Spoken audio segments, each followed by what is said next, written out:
For God, great grace, mercy, and forgiveness to Abraham. God promised Abraham with a son when Abraham was 75 years old, Genesis 12 verses 1-4. When Abraham and Sarah waited long for this promise, they took the matter into their own hands, and Sarah gave her maid Hagar to Abraham to bear him a son, and she did bore him Ishmael.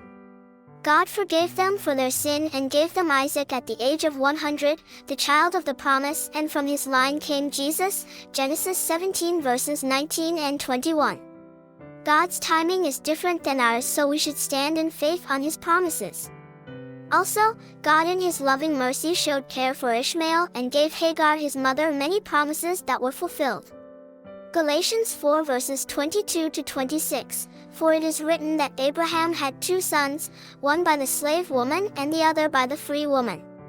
His son by the slave woman was born according to the flesh, but his son by the free woman was born as the result of a divine promise.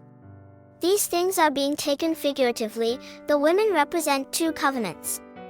One covenant is from Mount Sinai and bears children who are to be slaves. This is Hagar. Now Hagar stands for Mount Sinai in Arabia and corresponds to the present city of Jerusalem, because she is in slavery with her children.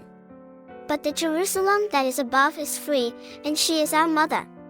Galatians 4 verses 28-29, Now you, brothers and sisters, like Isaac, are children of promise. At that time the son born according to the flesh persecuted the son born by the power of the Spirit. It is the same now. We belong to Jesus, who came from Isaac's line by God's supernatural power and not by human means, as in the case of Ishmael.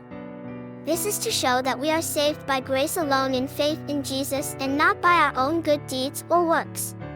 Galatians 4 verse 31, Therefore, brothers and sisters, we are not children of the slave woman, but of the free woman.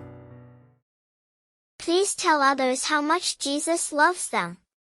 Watch more on Loved by Jesus YouTube channel.